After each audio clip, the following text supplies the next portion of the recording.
नमस्कार, Bhavya sir news से मैनपुर।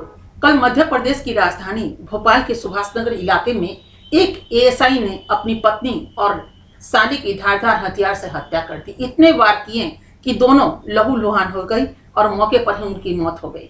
उन्होंने कुछ नाजुक जगहों पर भी नहीं छोड़ा, वहां भी उन्होंने वार किया और स्थिति इतनी गंभीर हो गई। उसके बाद वहां से वो फरार हो गए और दरवाजे को बंद कर दिए और चाबी उनके काम करने वाली बाई को दिया।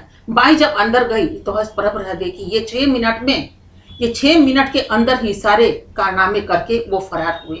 उसके बाद आसपास इलाके में उनके काम करने वालों ने सूचना दी। उसके बाद पुलिस अंदर आई। पुलिस आकर के इतनी बुरी तरह से जख्मी हुए दोनों शरीर को पुलिस ने कपड़े में लपेट करके पोस्टमार्टम के लिए भेजा। हत्या को अंजाम देने के बाद अपराधी बने एएसआई योगेश भरावी जब वहां से निकले तो निकलने के बाद एक ही और भी योजना बना रहे थे, वो भी हत्या क्या, वो एसआई का हत्या था जो ग्वालियर में उन कार्यरत हैं और उधर उन्होंने रुख मोड़ा कि तभी पुलिस ने उन्हें गिरफ्तार कर लिया। और गिरफ्तारी के बाद अब देखिए आगे क्या होता है वो तो कहना मुश्किल है, लेकिन वो कबूल रहे हैं कि हत्या उन्होंने की, क्योंकि 4 दिन से उन्होंने रेकी कर रखा था।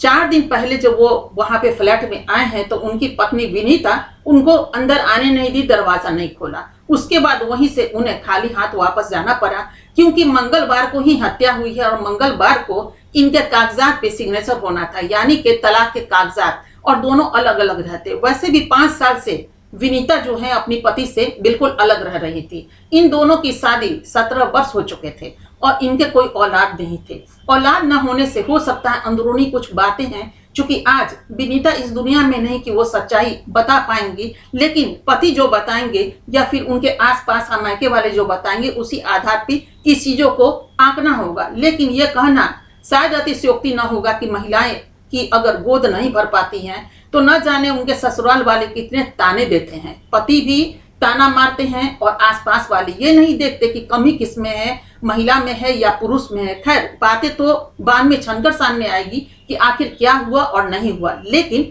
अगर पत्नी को साथ रहने का मन नहीं है या पति को साथ रहने का मन नहीं है तो अलग में तो थे। 5 वर्षों से विनीता जो है अलग रह रही थी, कभी अपने मैके में और कभी अपनी बहन के पास, यानी बहन का नाम है मेघा और मेघा खादी ग्राम उद्योग में असिस्टेंट डायरेक्टर के पद पर कार्यरत हैं। तो बहन ने कहा कि हमारे पास ही आ जाओ, और बहन के पास चूंकि दोनों ही काफी मिली जुली थी और एक बहन जो होती है वो दोस्त सखी भी होती है, इसलिए उन्होंने सोचा कि पति से जब अलग मेरी बहन रहती है तो क्यों नहीं बहन मेरे पास रहेगी, और उन्होंने अपनी बहन को अपने पास बुला लिया। लेकिन योगेश का यह कहना है कि साली जो है वो हमारी पत्नी को भड़काती थी, हमारे प्रति भड़काती थी, और हम कहते थे कि या तो मैके में रहो नहीं तो ससुराल में रहो। और विनीता जो है वो ससुराल में रहना चाह नहीं रही थी और मैके में किसके पास रहती। इनके पिता जो है वो रिटायर्ड प्रिंसिपल थे और प्रिंसिपल के पास वो रहा करती थी, कभी मैके कभी यहाँ, इर्द गिर्द जिंदगी चलती रही।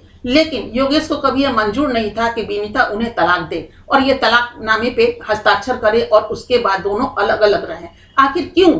अगर कोई रहना चाहे तो उन्हें रहने दीजिए। लेकिन ये कहाँ की बुद्धि उनके दिमाग में घर कर गई कि उन्होंने योजना बना ली कि पत्नी की हत्या कर दे। 4 दिन पहले जब वो आए थे उसके बाद पत्नी ने लौटा दिया तो वो रेकी करना स्टार्ट कर दिए कि आखिर अंदर कैसे प्रवेश किया जाए। तो उन्होंने पता किया कि उनके यहाँ काम करने वाली बाई जो आती जाती है उसका टाइमिंग क्या है। अब उसके टाइम से ही जैसे बाई अंदर घुसी वैसे ही ये अंदर गए और बाई को बाहर किया और अंदर से किवाड़ बंद कर लिया। किवाड़ जब बंद कर लिया, बाई ने सोचा होगा या तो इनके पति हैं, तो फिर उस समय हलचल नहीं किया होगा कि भाई पति पत्नी का मामला हो, और ये सोचते हुए वो वहां रुकी रह गए। 6 मिनट के अंदर ही ये दोनों की हत्या करके बाहर निकलते हैं, दरवाजा बंद करते हैं और चाबी बाइक के हाथ में थमा करके वहां से हो गए फरार। ये इनकी स्टोरी है। उसके बाद इनको शक था कि मेरी पत्नी का संबंध उस ग्वालियर में जो पदस्थ हैं वो एसआई के पास, उससे उसका संबंध है, इसलिए उनकी हत्या करने की योजना बना रहे थे। और पॉकेट में इनके कुछ ऐसे सबूत भी मिले, ऐसे कुछ पत्र भी मिले जो योजनाबद्ध था। आगे पुलिस क्या कार्रवाई करती है ये तो आगे आने वाला कल बताएगा कि और सच्चाई छन के जो सामने में आएगी, क्योंकि अभी पूरी सच्चाई तो छन करके सामने आई नहीं। लेकिन एक सरकारी पदाधिकारी अपनी पत्नी का यूं हत्या करने की योजना बना लेंगे, सोच करके ही रूह कांप सा जाता है।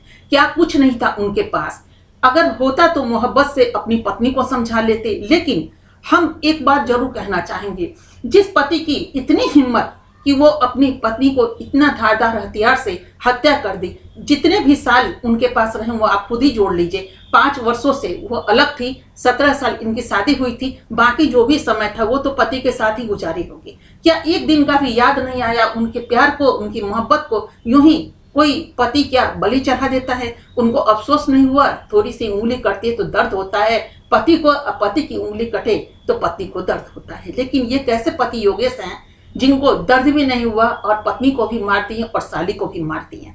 तो ये समझा जा सकता है कि पत्नी जब उनके पास रहती होगी तो क्या उनकी पिटाई नहीं करते होंगे?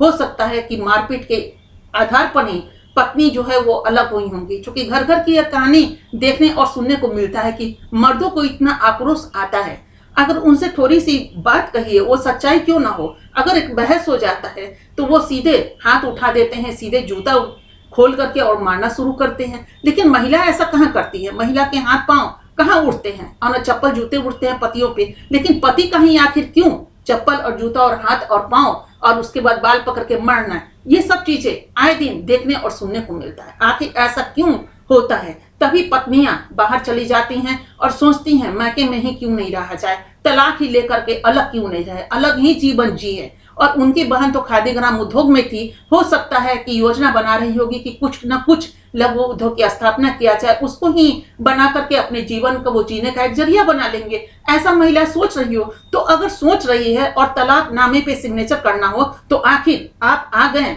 या फिर बहुत जगह पे ऐसा हुआ है, इनके परिवार वाले, योगेश के परिवार वाले और विनीता के परिवार वाले दोनों इकट्ठे हुए हैं और बातों को रफा दफा करने की दौर आई है कई बार। लेकिन विनीता चाहिए ही नहीं कि हम उनके साथ रहें और अक्सर बात वहीं पे खत्म हो जाती थी और दोनों की वापसी हो जाती थी। इधर वाले इधर चले जाते थे, उधर वाले उधर चले जाते थे और बात यहीं के यहीं होती। अंतोगत्वा ये बात हुआ और निर्णय हुआ कि नहीं, दोनों का तलाक बहुत जरूरी है। जब साथ रहना ही नहीं है तो दोनों क्यों नहीं अलग अलग रहे। और मंगलवार को ही तलाकनामे पे सिग्नेचर होना था ताकि वो कोर्ट में अंदर जाता, जो योगेश को मंजूर नहीं था। और उसके बाद उसने योजना बनाई और योजना बना करके घटने को यह अंजाम दे दिया, जो काफी दुखदाई है। सभी ने सुना, सभी हस्तप्रभ रह गए। नीचे वाले जितने दुकानदार हैं उनको पता भी नहीं चला कि ऊपर हुआ तो हुआ क्या। ये बाद में पता चला जब पुलिस सुबह सुबह उनके घर पे आई।